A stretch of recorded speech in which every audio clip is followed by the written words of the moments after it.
Ouh, wesh l'équipe, le match vient de se terminer, match nul, 2-2 face au Zimbabwe. Il va avoir des choses à dire. Il va avoir des choses à dire parce que c'est un match où vraiment, je pense que qu'on voit les failles sur beaucoup de points de la sélection algérienne que beaucoup de gens ne veulent pas voir parce qu'on a remporté la CAN ou parce que les gens ils aiment trop Belmadi, etc. Mais il va falloir parler des vraies choses et des vrais points que j'ai déjà abordés dans d'autres vidéos, mais on va les redire s'il faut les redire. Et voilà, on va en parler. Donc, juste avant de vous mettre la petite intro, euh, abonnez-vous si ce n'est pas déjà fait, un maximum de pouces bleus. Participez en commentaire, c'est très important, même si essayez de faire l'effort de participer en commentaire, qu'on échange. Et si vraiment vous avez rien à dire, vous voulez rien dire, mettez simplement un commentaire en marquant DZ et ça suffira pour tout ce qui est référencement et tout ça. Donc je vous laisse la petite intro et on se retrouve juste après ça pour une vidéo qui va durer environ entre 10 et 15 minutes où on va parler de pas mal de choses. Donc on se retrouve juste après.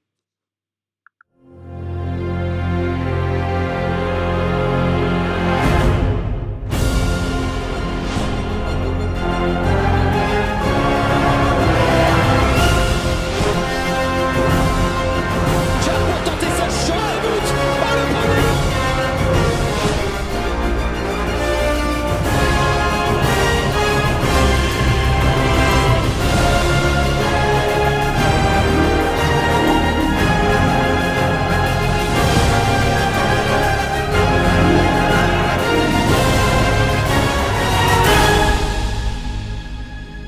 Bon, par où commencer? Par où commencer? Parce que pour ma part, je vous avais déjà dit qu'au match aller, pour ma part, je trouvais qu'on avait fait un match très bizarre. Euh, J'avais pas trop aimé. Et là, franchement, j'étais à la première mi-temps, j'étais satisfait. Le match commence à s'emballer. C'était un très très beau match. Et honnêtement, bravo Zimbabwe, hein. Vraiment bravo, bravo Zimbabwe. Pour ceux qui pensaient qu'on pouvait les prendre de haut, eh ben, ils ont montré de quoi ils étaient capables. Et le coach avait bien dit on fera pas la même erreur qu'au match aller. On a trop respecté l'Algérie. On a bien étudié leur jeu. Et encore une fois, c'est coaching gagnant. Comme le Tata Martino avait battu Belmadi en termes de coaching face au Mexique. Comme là, le coach du Zimbabwe vient de battre Belmadi en termes de coaching. On va en reparler ça plus à la fin, mais c'était une petite parenthèse parce que c'est quelque chose qui commence à m'agacer quand même avec la sélection algérienne. Euh, mais bon, bref. Par où commencer? Déjà le dispositif. Dispositif, les gars, on était sur un 4-3-3 avec notre défense habituelle sans attaque, donc Halamia. Guedjura, le retour de Guedjura, ce que moi j'avais aussi proposé. Et on a vu que Guedjura, pour moi, a fait un beau match. Franchement, il a fait un beau match. On a vu Fegouli Benasser, toujours le milieu type de la CAN. Donc, honnêtement, c'était très bien jusque-là. Moi, j'avais plutôt pensé à mettre Abeid face à Fegouli, mais honnêtement, ça se valait. C'était question de choix, etc., mais ça se valait. Barès à droite, parce que Belmadi fera toujours jouer Barès, et honnêtement, il a été très bon sur la première période. Quel but magnifique, quel but extraordinaire qu'il nous a mis. Euh, et même, il a provoqué beaucoup de coups de pied arrêtés. Trois coups francs en l'espace d'une demi-heure. Il a provoqué, dont un qui rase le filet côté droit. Bref, très bon Barès. De l'or inexistant pendant une demi-heure de jeu, inexistant. Mais à la fin, qui met sa petite tête, qui se place bien. Donc, et ensuite, il a bien joué. Mais pendant la première demi-heure, inexistant. Heureusement, le but l'a délivré, a délivré l'équipe. Mais au début, on s'est dit, attends, pourquoi il l'a mis? La limite, il faut le faire sortir au bout d'une demi-heure et tu fais rentrer Boudjah. Mais bon, c'est pas grave, il a rattrapé en mettant son petit but. Et Ben Rahma, côté gauche. Donc la compo était plutôt. Moi, ce que j'avais annoncé, moi j'aurais laissé Boudjah et j'aurais mis Bidja à la place de Fegouli. Mais honnêtement, ça se vaut. Ce qu'il a fait Belmadi, c'est pas incohérent. C'est pas incohérent du tout. Il suffit juste de savoir comment il réfléchit après au niveau en termes de coaching. Maintenant, ce qu'on a pu voir avec cette compo-là au début du jeu, c'est qu'on avait un milieu solide. Par contre, défensivement, Ben Lamry aujourd'hui, je ne sais pas ce qui s'est passé, mais il a fait un mauvais match pour moi. Ben Lamry a fait vraiment un mauvais match, peut-être l'un de ses plus mauvais matchs qu'il a fait. Je ne sais pas si vous êtes d'accord avec moi ou pas, mais moi je l'ai trouvé mauvais. Quand je dis mauvais, on se comprend mauvais par rapport à ce qu'il propose d'habitude. Peu précis, brouillon, Et à un moment, il essaye de percer le milieu de terrain. À un moment, il se retourne faire une passe, il n'y arrive pas. Je sais pas, physiquement, il n'était pas prêt. Aujourd'hui, physiquement, il n'était pas prêt du tout. Mais bon, bref, c'est pas grave. Halaibia, très bon Halaibia, vraiment, surtout sur la fin de match. Il a fait quelques erreurs, mais honnêtement, il se débrouille bien après 4 matchs. Moi, je trouve que Halaibia, c'est positif. Mandi, très bon. Mandi, très très bon, surtout dans la relance.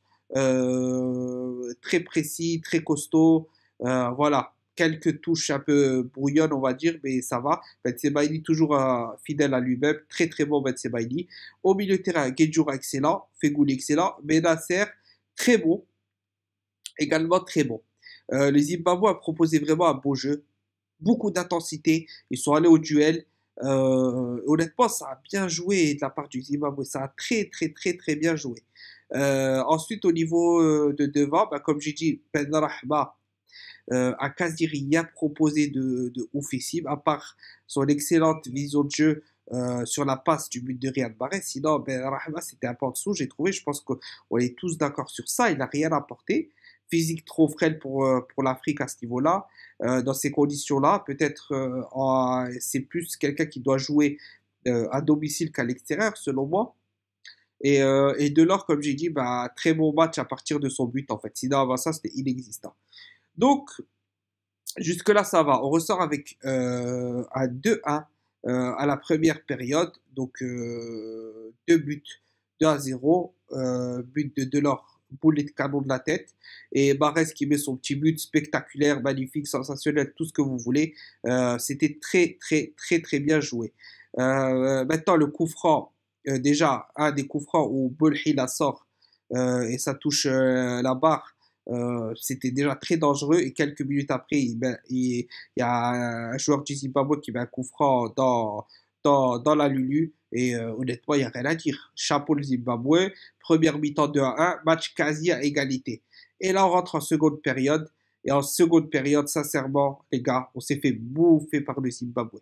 On s'est fait bouffer par le Zimbabwe en termes de réalisme, en termes de tactique, en termes de coaching.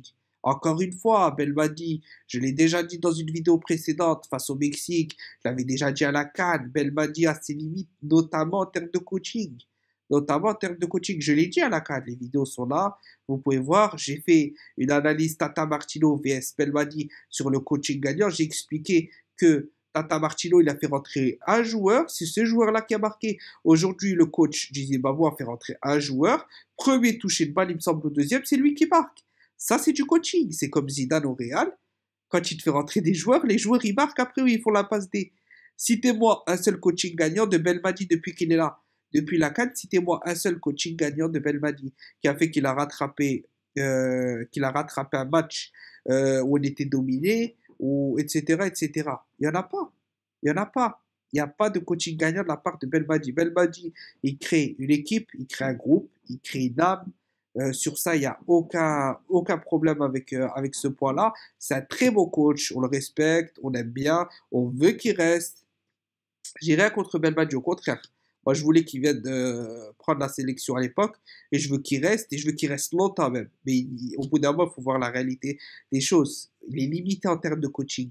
Il est très, très limité en termes de coaching. Pourquoi faire entrer Ounas, Brahimi? Quel est le rapport de faire entrer Ounas et Brahimi dans un match comme ça où le Zimbabwe est en train de nous étouffer? À la rigueur, Ounas, je peux comprendre. Sur un côté pour la vitesse. Brahimi plus Ounas, les deux, ils jouent où? J'ai pas compris. Les deux, ils étaient sur le côté gauche. J'ai pas compris le rapport. Vraiment pas compris. Même les joueurs n'étaient pas à leur poste. On dirait que chacun faisait un peu n'importe quoi. C'est pas normal. Et Benasser qui sort. Benasser, il a le jus pour jouer 90 minutes. Fegouli, certes, il n'a pas le jus pour jouer 90 minutes parce que tellement qu'il met d'intensité dans son repli défensif et dans sa capacité à aller vers l'avant, il est beaucoup plus offensif qu'un Benasser parce qu'il se projette plus vite. Benasser, il est dans la construction et il se projette, mais après il passe. Fegouli, il essaye d'aller droit au but. Donc c'est pas la même intensité, ils n'ont pas le même âge. Donc ça, Fegouli, toujours il doit sortir vers les 20 dernières minutes. Il sort, il n'y a aucun problème avec ça. Guedjoura, à la fin, il était un peu cuit. Tu passes dans un 4-3-3 avec, tu mets Abeid en sentinelle ou Belkebla, mais je dirais plus Abeid qui a donné satisfaction au match aller. Tu mets Belkebla en relayeur droit et tu joues comme ça avec un milieu très bas. Un milieu qui reste proche de la ligne du bas, qui reste proche des défenseurs. Et tu joues comme ça. Ou tu passes en 4-2-3-1, dispositif qu'on a déjà testé, avec Abeid, Belkebla en double pivot, avec la consigne de rester bien devant la défense, de relancer long devant. Tu fais entrer Bounedjah, on a 5 changements. Tu fais pas sortir Delors. Delors, il a le jus pour jouer 90 minutes. Tu laisses Delors Delors et Bounedjah devant. Et à la rigueur, tu fais rentrer Ounes de côté. Mais pas Brahimi plus Ounes, plus tu fais sortir Benasser, tu fais sortir Fegouli, tu fais sortir... non, non, non, là, le schéma, ça va pas. Il y a quelque chose qui ne va pas du tout. Il y a quelque chose qui ne va pas du tout. Il n'y a plus aucune cohérence. Toute la ligne des relayeurs, elle est cassée. Ceux qui ont commencé, il n'y a plus d'équilibre. C'est pas normal. En tout cas, c'est mon avis personnel, c'est pas normal. Et sur ce point-là, je suis un peu énervé. Donc, certes, c'est pas une défaite, mais c'est dommage. C'est dommage parce qu'on peut gagner ce match-là. Je pense qu'on est tous d'accord, les gars, on peut gagner ce match-là. Donc, à partir du moment où on peut le gagner, que je vois que les erreurs de coaching de Belmadi se répètent, je suis pas content. Personnellement, je suis pas satisfait de ce match-là. Bref, maintenant, de toute façon, au niveau du tableau, on est à 10 points en faveur de l'Algérie, premier du groupe. 5 points pour le Zimbabwe, euh, ce qui fait on n'est pas qualifié encore. On n'est pas qualifié, ça dépend du score des deux autres équipes déjà. Si le troisième arrive à avoir 6 points, il me semble que c'est l'Ouganda. Non, pas l'Ouganda, qu'est-ce que je raconte? Bref, je sais plus quelle autre équipe qui est actuellement troisième peut avoir 3 points, donc il passe à 6, le Zimbabwe 5. Si on perd nos deux autres matchs, donc vu que les deux autres vont s'affronter, forcément, enfin, on est qualifié. Quoi qu'il arrive, on est qualifié, mais on peut être à la deuxième place. Et ça serait quand même euh, anormal pour l'Algérie d'être à la deuxième place de ce groupe-là. Je pense qu'il n'y a aucun débat sur ça. Normalement, on ne devrait pas être à la deuxième place. Il n'y a quasi aucune chance qu'on soit à la deuxième place. Les deux autres matchs, on doit les gagner. Donc voilà, normalement, on ne sera pas à la deuxième place. Mais on ne sait jamais. Mathématiquement, en tout cas, on n'est pas encore à la première place. La qualification est assurée, il me semble, à 100%. À finir à la deuxième place, ça c'est sûr à 100%. Mais on n'est pas sûr d'arriver à la première. Et l'objectif, normalement, c'est de remporter, d'être qualifié en première place dès le début. Sur ça, je pense que c'était l'objectif du groupe. Et normalement, c'était aussi d'être qualifié au bout de 4 journées à la première place directement sans aucun débat. Maintenant, c'est pas fait. Va falloir revenir pour les prochains matchs au top du top et peaufiner ça. Parce que là, au moins, ça montre qu'il y a des choses qui vont pas. Ça a montré pour moi déjà qu'il y avait des choses qui allaient pas. Attention au faux score qui nous sauve à chaque fois. Attention au faux score qui nous sauve. Attention, c'est pas parce que Belmadi a gagné la CAN dans un moment précis qu'on va gagner la deuxième CAN, qu'on va aller en Coupe du Monde, qu'on va taper tout le monde dans la Coupe du Monde. C'est pas comme ça. C'est pas comme ça. Belmadi fait des erreurs de coaching. Je le dis, je le répète et je le maintiens. Et elles sont visibles et ça peut se prouver. Et il est battu dans son coaching face à ses adversaires. Sur les deux derniers matchs, il a été battu. Parmi ses dernières rencontres, il a été battu par un coach 2 fois déjà, sur ses 3 ou 4 derniers matchs. Donc ça, c'est clair net. Il y a des arguments, il y a les preuves, il y a tout ce que vous voulez. Faut pas être aveugle parce que vous aimez Belmadi. C'est pas comme ça le foot. Le foot, c'est je vois, je constate, j'ai mes arguments. Stop, c'est un fait, c'est établi. 1 plus 1 égale 2, c'est un fait, c'est établi. Voilà. Maintenant, je pense qu'on a les capacités de faire beaucoup mieux. Par contre, Belmadi, comme j'ai dit, on respecte, on aime Belmadi, on sait qu'il fait du bon travail. Mais au bout d'un moment, il doit se remettre en question sur son coaching. Je pense qu'il doit sincèrement se remettre en question sur son coaching si on veut avancer correctement et continuer à progresser, garder ce statut-là. Parce qu'attention, l'Afrique, 30 degrés aujourd'hui, on a vu que les joueurs étaient KO chez KO. On a 5 changements. C'est pas pour faire n'importe quoi. C'est pas pour faire n'importe quoi. Donc voilà la famille, c'était tout pour cet épisode. J'espère que la vidéo vous aura plu. J'attends un max de participation dans les commentaires de votre part pour me dire un peu ce que vous avez pensé du match, votre avis, votre ressenti, vos états d'âme. Et voilà, on en parle, on débat toujours dans le respect. On se dit à la prochaine. One, two, three, viva l'Algérie, quoi qu'il arrive. Maximum de pouces bleus, les DZ. Un commentaire.